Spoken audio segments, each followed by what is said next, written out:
Bonjour tout le monde, j'espère que vous allez bien. Aujourd'hui, on se retrouve pour une nouvelle vidéo. Je suis ravi de vous retrouver, ça faisait un petit moment. J'espère que vous passez un bel été, malgré ces épisodes caniculaires. Aujourd'hui, on va rattraper un petit truc plutôt sympa. C'était mon anniversaire le 30 mai dernier et mon frère m'a envoyé un colis avec 3 bandes dessinées dedans. Dans cette vidéo, ça va être un peu fourre-tout. Unboxing, derniers achats, dernière lecture. C'est parti!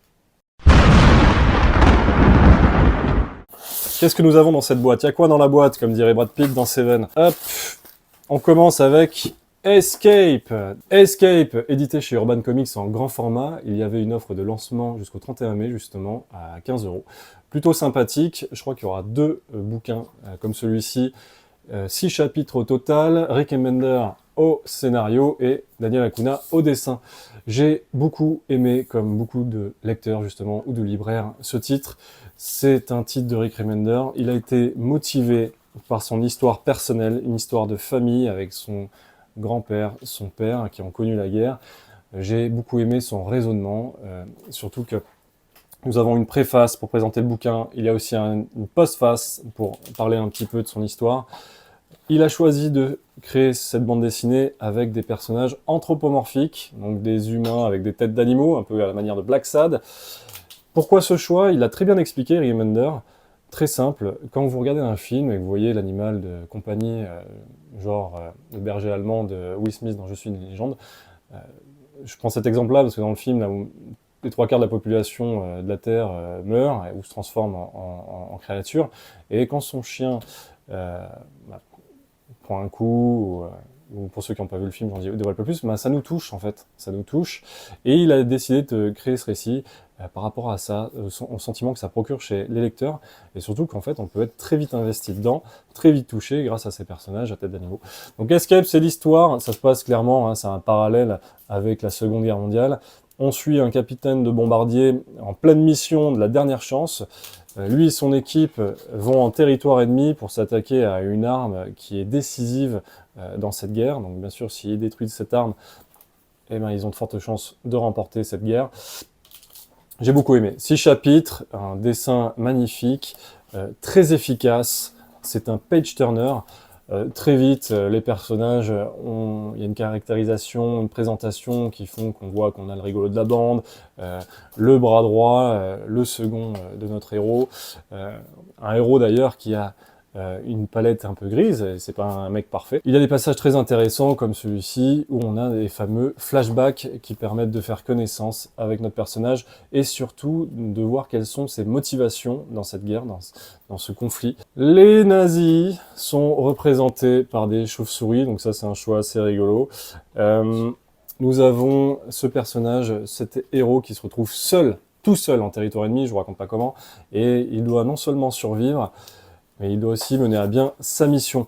Très efficace, chaque chapitre, début de chapitre, avec une cover magnifique.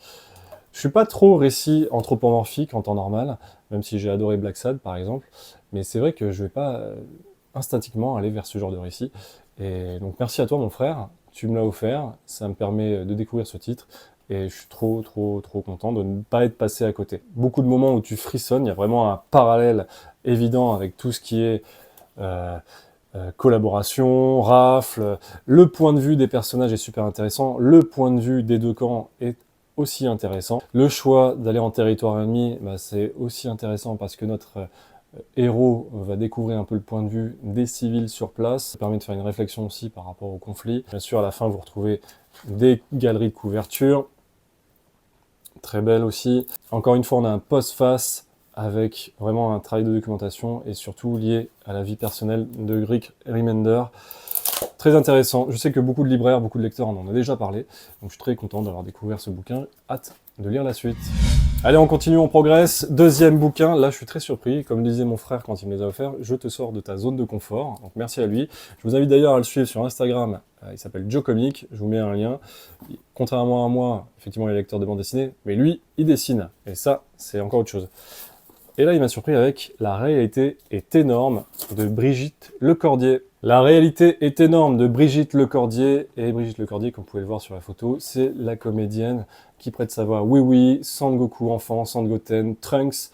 Mais elle n'est pas que ça, c'est une comédienne maître dans l'exercice du doublage. Elle est aussi directrice artistique, elle dirige des comédiens sur les sessions d'enregistrement, comme pour la série animée par exemple récemment de Frieren.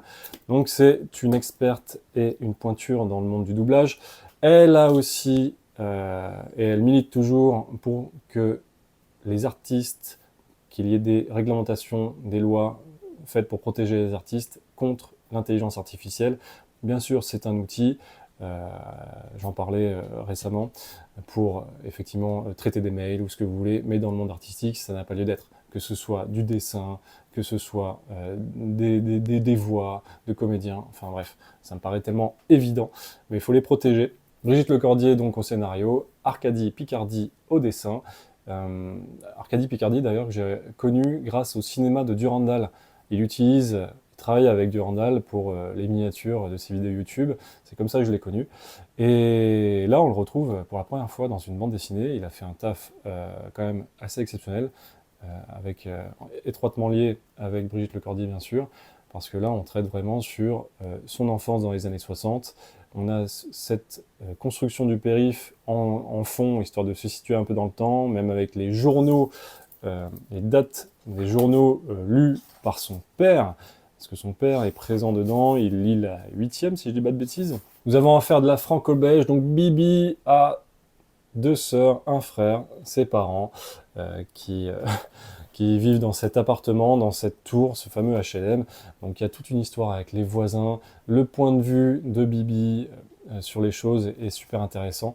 Son père qui s'énerve toujours en lisant la 8e édition, c'est assez drôle. On voit un peu aussi les mentalités de l'époque. Et ce qui m'a surpris dans ce bouquin, c'est je m'attendais vraiment à de la pure franco-belge avec que de la vanne, que des situations. Et ben il y a quand même un fil rouge. Et surtout, il y a des événements marquants et même choquants par moment via certains personnages. C'est quand même interdit au moins de 12 ans, je dirais déconseillé au moins de 12 ans. Je mettrai pas la BD dans les mains de mes enfants. Mais on voit ces moments marcher avec sa mère. Il y a des personnages qui sont imaginés, qui sortent de son imaginaire. Je vais prendre un exemple tout bête avec le SDF du coin qui vit un peu dans la cave de cet immeuble, qui s'appelle Nénès. Et la façon dont elle voit Nénès, c'est comme un roi, comme le roi Nénès, qui est géant, qui a les yeux qui brillent. Le dessin et l'aspect créatif et imaginaire réalisé est vraiment chouette. Il y a un côté très, bien sûr, melting pot, vivre ensemble, ce qui est tout à fait représentatif de ce qu'on peut vivre dans ces tours. Des moments aussi de vie, tu t'y attends pas du tout. Et il n'y a pas trop de filtres, elle omet rien. Et c'est vrai que j'ai un petit regret, parce que je me suis rendu à la Japan Tour Festival et Brigitte Lecordier était présente pour faire des dédicaces pour son bouquin. Et donc je suis allé à la Japan Tour avec mon livre dans le sac. Et malheureusement, naïvement, j'ai cru que j'allais pouvoir faire la queue et faire signer mon bouquin et pourquoi pas discuter rapidement de la BD avec elle. Mais il fallait acheter bien sûr sur place le bouquin pour obtenir un ticket, pour pouvoir faire la queue. Donc au lieu de l'avoir en 2 exemplaires, j'ai fait l'impasse. Mais ouais, dommage parce que c'est quand même, je trouve, plus intéressant quand elle a le bouquin, même si je sais qu'il y en a qui l'achètent une seconde fois pour pouvoir passer. La BD franco-belge pure, avec un peu de gros nez, des petits moments de gag avec ces enchaînements de cases. Voilà, très, très sympathique. Des bonus avec des recherches de personnages, des esquisses, des recherches au niveau de la couleur aussi, parce que ça change tout. Voilà une couleur qui a été faite, il me semble, numériquement, histoire de gagner du temps, de corriger. D'abord totalement pensé en traditionnel, le projet a bifurqué vers une version plus hybride. Le storyboard et l'ancrage sont en traditionnel et les couleurs sont traitées numériquement. Voilà, c'est ça, avec un rendu aquarelle. Voilà, très bonne BD, plutôt sympathique. Je vous invite à lire, vous en apprendrez plus sur l'enfance de Brigitte Lecordier. On termine avec la 3e BD que m'a offert mon frère, et là il s'agit aussi d'une BD, on va dire franco-belge, avec du Manu Larsenet. Il s'agit de Blast. Alors les 3 BD dont je vous parle, je les ai lus il y a un mois ou 2 maintenant, hein, ça passe vite. Et Blast, c'est une claque. C'est vrai que Manu Larsenet, en attaquant Blast, il revenait, il venait de terminer sa série Le Combat Ordinaire, il me semble que c'était en 4 albums. Là aussi, c'est 4 albums, mais bon, il s'attendait pas à ce que son histoire, Blast, prenne une ampleur euh, tel Le Combat Ordinaire, si ce n'est plus. Surtout que là, il met beaucoup de lui dans cette BD. C'est, je pense, son œuvre la plus personnelle, l'air de rien, et j'ai beaucoup aimé. J'ai vraiment beaucoup aimé Blast. Alors Blast, de quoi ça parle? Donc on a ce personnage créé par Manu Larsenet. Alors Manu Larsenet, avec ses noirs et blancs, c'est vraiment magnifique. Lui, c'est un auteur assez exceptionnel là-dessus. Et ça, c'est sorti en 2009. Et moi, c'est vrai que je l'ai découvert récemment en 2024 avec... J'ai découvert récemment en 2024 avec La Route. La Route, c'est une adaptation, effectivement, du roman de McCarthy, de Cormac McCarthy. J'avais vu le film à l'époque, en 2009, en plus c'est rigolo, avec Viggo Mortensen, qui était un super film. Et La Route, c'est vrai que j'avais trouvé ça exceptionnel, parce qu'en fait, il se fait plaisir. Et ça, c'est un truc qu'on retrouve aussi dans Blast, c'est qu'il prend le temps, il prend clairement le temps de faire son art séquentiel, de faire ses cases contemplatives de décor. Et ça, c'est magnifique. Ça, c'est magnifique. Donc voilà. Donc Blast, je reviens là-dessus. Donc l'histoire, très important. On a ce personnage en surpoids qui est dans son quotidien. Il le dit lui-même. J'ai quand même réussi à me trouver une femme, voilà, plutôt mignonne. Voilà, donc il a sa femme. Mais là, on commence l'histoire avec lui. Il a l'air d'être en cellule. On va l'apprendre gentiment via le récit qu'il va le raconter aux 2 policiers. On se doute qu'il s'est passé quelque chose.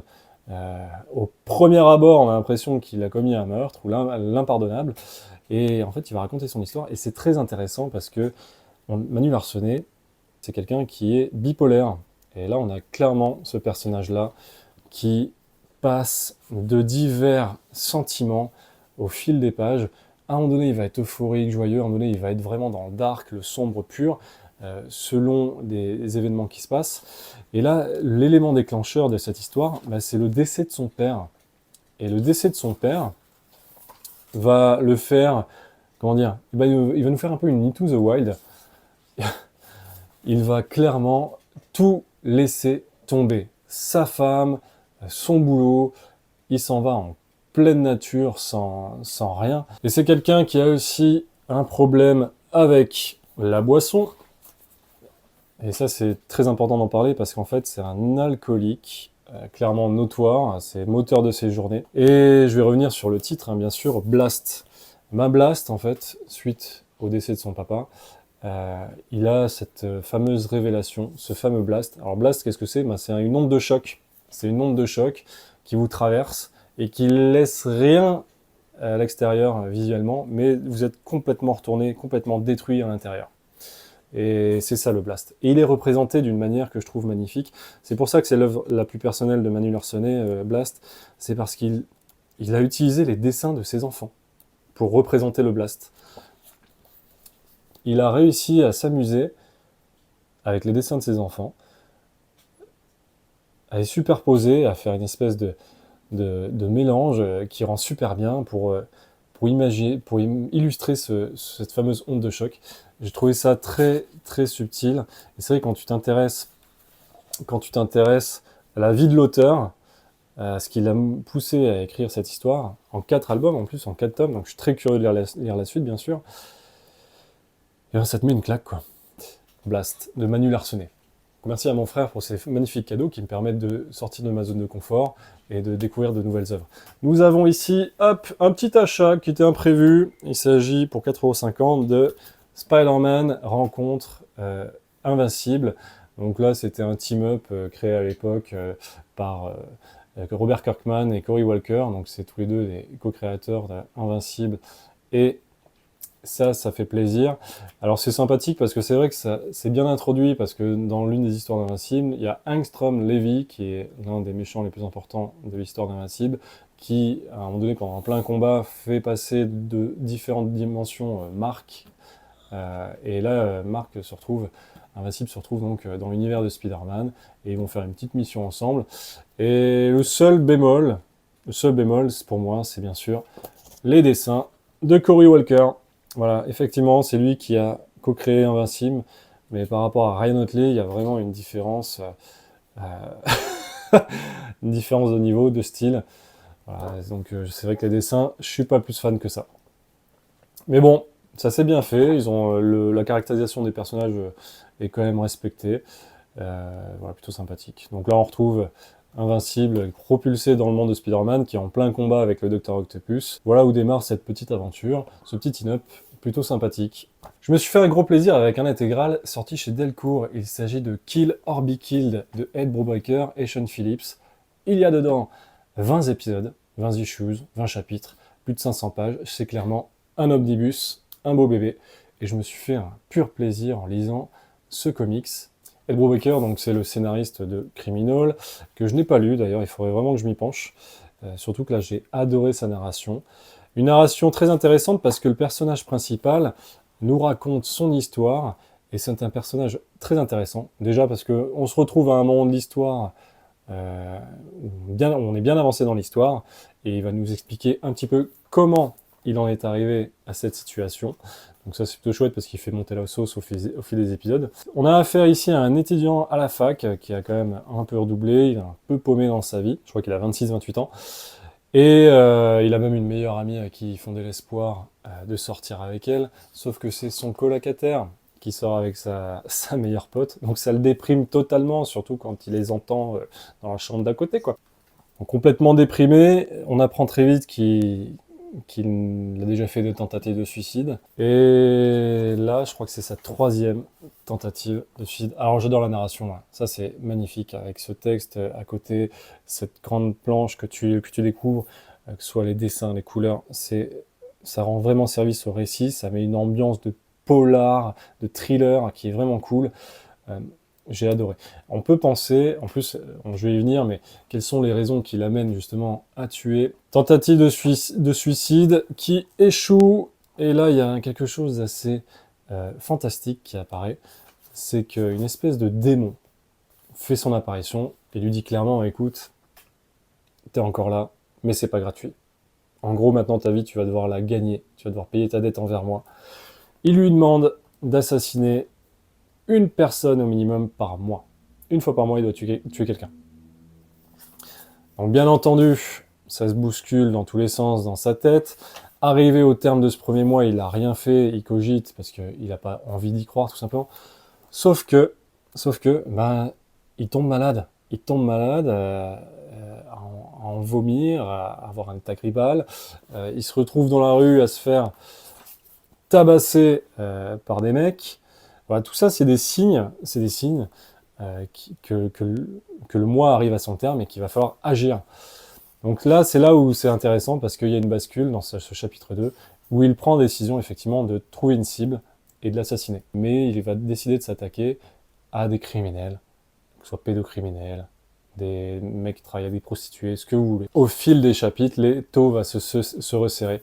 Pourquoi? Parce que ça impacte déjà sa vie privée, et bizarrement, ce personnage qui n'avait aucune confiance en lui, qui était en train de déprimer, en réalisant ce premier meurtre, bien sûr, et au-delà du choc, eh ben, il va se reprendre en main, le gars.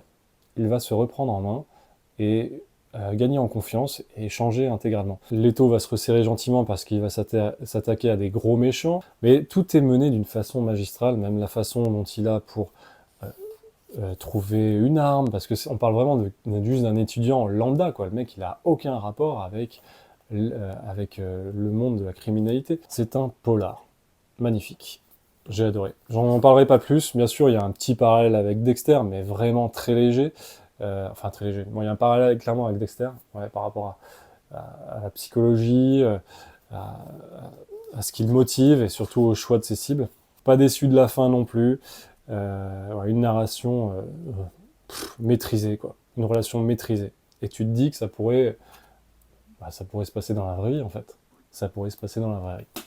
Voilà, Kill or Be Kill, donc là, un beau bébé, je me suis fait plaisir. Ma femme m'a gâté aussi pour mon anniversaire, elle m'a offert le volume 2 du Punisher par Garcenis, un omnibus qui fait bien plaisir, un beau bébé également, que j'ai lu aussi en 2 semaines entièrement. Ça, honnêtement, je pense que le Punisher en omnibus par Garcenis, et j'en parlerai dans une vidéo dédiée, parce que c'est un personnage fascinant. C'est l'un des personnages de l'univers Marvel les plus fascinants. Surtout effectivement parce qu'il n'a pas de super pouvoir, il a fait un choix tranché, celui d'éliminer les menaces, les mafieux, les meurtriers. Mais bon, que fait-on de l'escalade bien sûr. Et j'ai adoré ce Punisher, ce volume 2, parce que c'est vrai que là on a affaire aux épisodes Punisher Max il me semble, donc la différence avec celui le premier volume, c'est que celui-là, je crois que c'est, si je dis pas de bêtises, je crois que c'est un peu hors continuité, donc on le ressent, il n'y a pas trop de censure, c'est un peu plus, on a affaire à un Punisher cinquantenaire, c'est un peu plus buriné dans l'histoire, beaucoup moins d'humour que dans le premier volume, même sans avoir lu le volume 1, il y a une espèce d'origin story qui est mise en place, parce qu'on voit le moment au Vietnam où il bascule un petit peu, on voit aussi, on nous réexplique un petit peu la perte de sa famille à Central Park, ça c'est pépite. Ça, je pense que je vais m'y pencher et essayer de faire un truc propre pour parler du Punisher. Restons sur du Punisher avec ce Punisher hémorragie cérébrale. Rien que le titre, déjà, ça t'annonce la couleur. Ça donne quoi, le Punisher en 2025? Eh ben là, vous avez un épisode complet, enfin, un album complet, les épisodes de 1 à 5 chapitres. Ici, c'est du Marvel Red Band. Alors, Marvel Red Band, grâce à notre ami Nico de la chaîne Comics du mercredi, qui lui vit aux États-Unis et tous les mercredis de chaque semaine va se prendre ses comics, et ben j'ai appris que les Marvel Red Band, en fait, tout simplement, c'est des comics Marvel qui sont sous blister. Normalement, ils sont plus violents, plus sanglants. Voilà, c'est vendu comme ça. Moi, je me dis, ça permet aussi aux gamins de peut-être pas trop les choquer, mais bon, honnêtement, avec les autres comics, niveau violence, on se demande pourquoi. Mais c'est vrai qu'il y a des moments assez... ouais, ça pisse le sang, il y a de la boucherie, il y a de la boucherie. Ce Punisher, il nous raconte quoi exactement? Bah, c'est plutôt sympa, parce que le début, c'est clairement une référence à Jason Bourne, La mémoire dans la peau, pour moi, l'un des meilleurs films d'action des années 2000. Ça a bien révolutionné le genre, après Tigre et Dragon ou Matrix, toutes ces choses un peu en slow motion, on avait quelque chose d'un peu plus direct, efficace et terre à terre. Donc là, on retrouve Frank sur un bateau complètement amnésique, blessé aussi, mais bien comme il faut, il pisse le sang, le gars, et on sent qu'il y a eu un carnage fait sur ce bateau. Ici, chaque épisode aussi, on va avoir une belle cover de Marco Checchetto. Marco Checchetto, il fait un travail formidable. Donc Frank ne se rappelle plus qui il est, mais il a quand même cette fameuse mémoire musculaire. Ça l'empêche pas de charger ses flingues, de s'en servir, et d'avoir cette fameuse tactique militaire qui démarre au quart de tour, qui est complètement instinctive. Donc plutôt chouette, il va mener l'enquête un petit peu sur ce qui lui arrive. Wilson Fisk est impliqué, Tombstone aussi. C'est prenant, c'est de l'action, c'est du page turner. On a quand même affaire à un Punisher,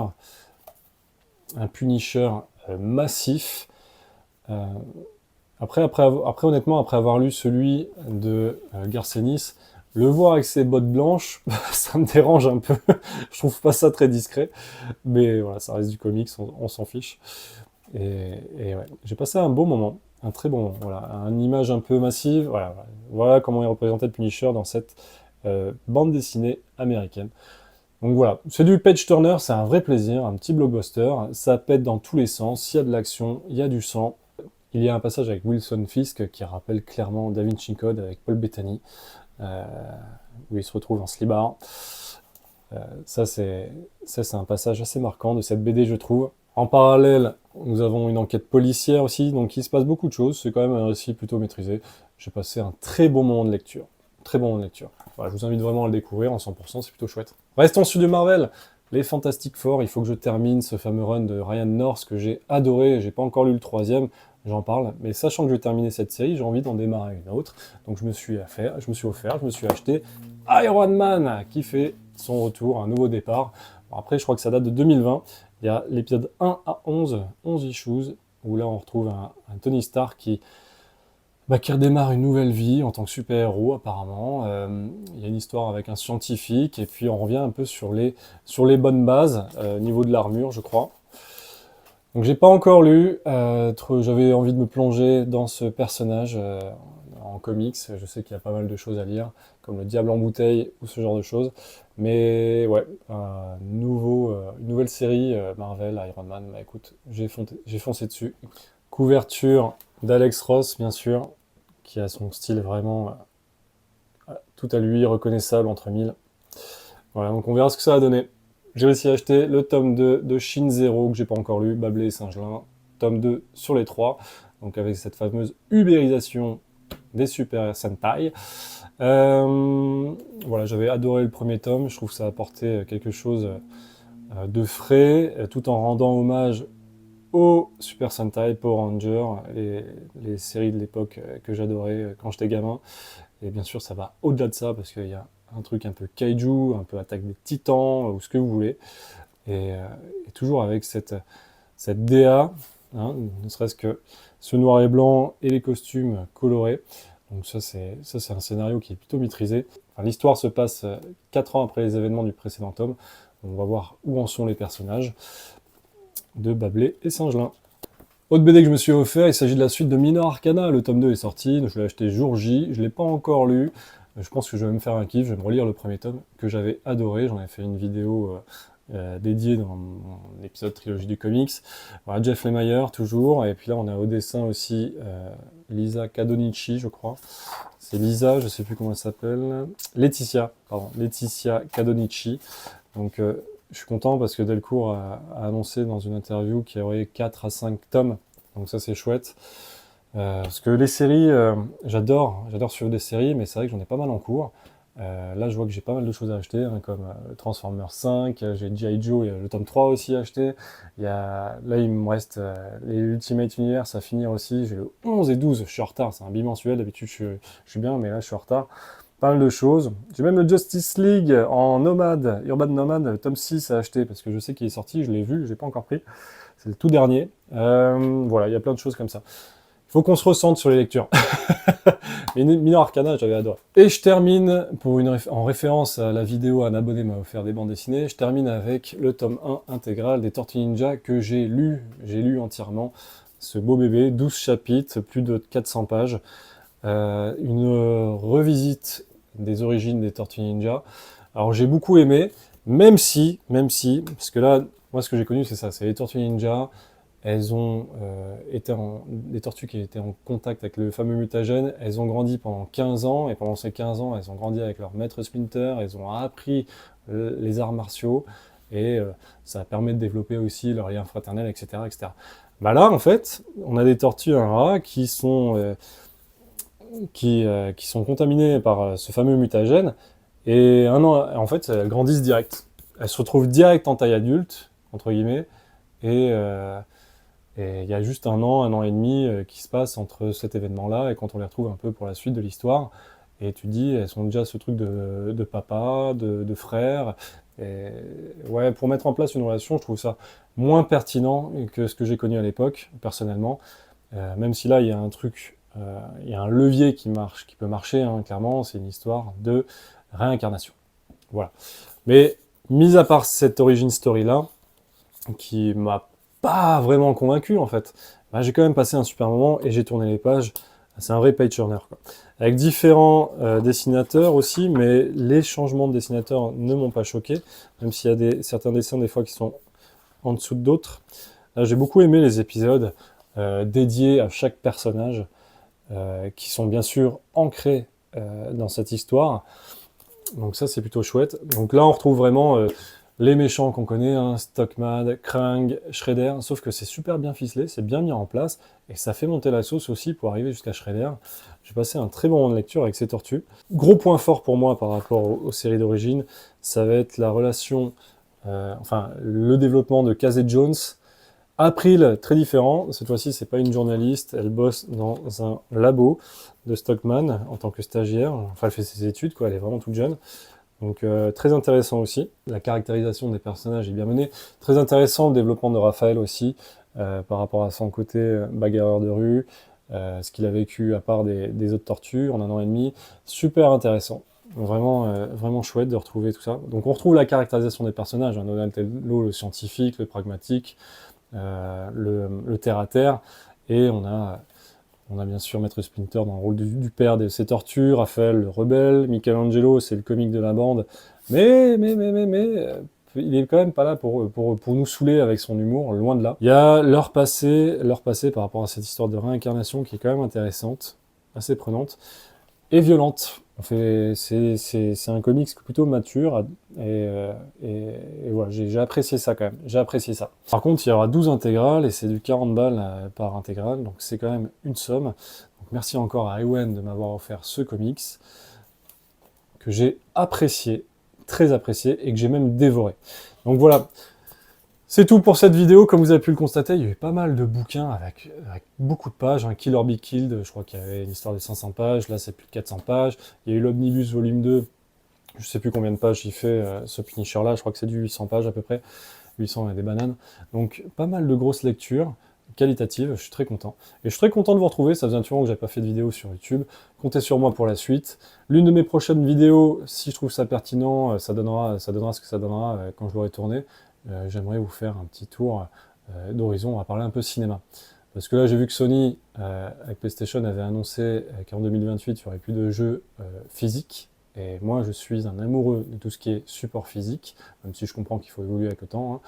Et ben, moi, je suis un amoureux des supports physiques, donc je vais vous montrer une collection de films et tout. Voilà, une modeste collection, bien sûr. Voilà. Je vous remercie d'avoir suivi la vidéo jusqu'au bout. J'espère que vous avez passé un bon moment avec moi. Content de vous retrouver. Je vous dis à la prochaine. Bonjour bonjour tout le monde. Bonjour tout le monde. Bonjour tout le monde. Comment ça va? J'ai cru que t'allais dire Talia. Bonjour Talia. Bonjour Talia, merci d'être là. Alors c'est parti. 1, 2, 3. Bonjour tout le monde. Oh, bonjour tout le monde. Attends. On va rigoler là. 1, 2, 3. Bonjour tout le monde, j'espère que vous allez bien. Aujourd'hui, on se retrouve pour une nouvelle vidéo.